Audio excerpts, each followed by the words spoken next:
Pete Hegseth's appointment to lead the Department of Defense involved the slimmest of margins and required the tie-breaking vote of Vice President JD Vance, 51 to 50.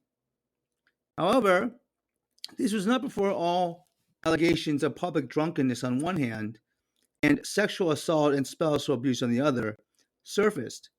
Of course, even if true, these could be isolated incidents that do not affect his ability to perform in Trump's cabinet.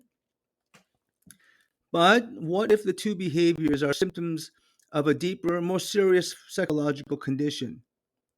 What if this decorated combat veteran who commanded a platoon effectively cannot handle a cabinet level post for the second largest employer in the world because he is beset by overwhelming professional responsibilities and irrevocable personal chaos? 25 years ago, I was diagnosed with bipolar disorder. I also struggled with a drinking problem.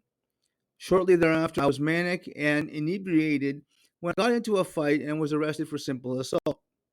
I did my time, apologized to my one time adversary, and vowed never to resort to violence again.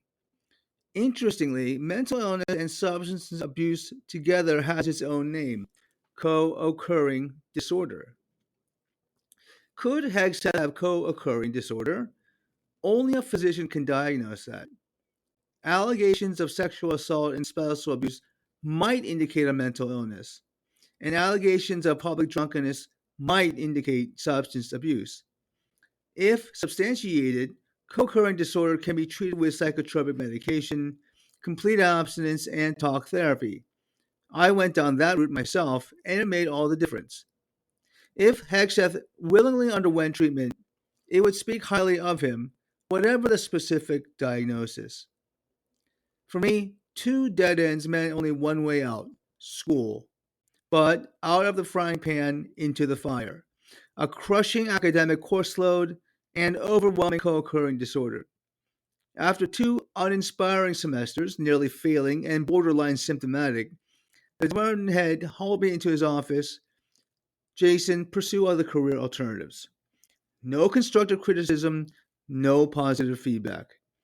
Similarly, at Hegseth's confirmation hearing, some senators were clearly out for blood, declaring him professionally unqualified and even morally bankrupt. After my own meeting, I had a Eureka moment. What doesn't kill us makes us stronger. What did Nietzsche mean by that? If we want to grow and progress, oftentimes only overcoming the most challenging of trials by fire will give us positive outcomes. I started soul searching. How badly do I want this degree? To what length will I go to graduate? What kind of Eureka moment will the embattled Hegseth have? Will he engage in soul searching now that this country is counting on him? After being chewed out, I painstakingly cultivated my early sobriety and fledgling mental health while I deliberately devoted all my time and effort to school. My bipolar disorder went into remission, and I have been sober for almost 18 years. Getting all A's became a habit, and I transitioned into a better department. Ultimately, I went the distance to earn my PhD. My point here is that I am not concerned about Hegseth's past performance.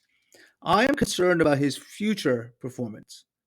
To excel at this post, he must conquer his personal demons and excel at his professional obligations. No ifs, ands, or buts.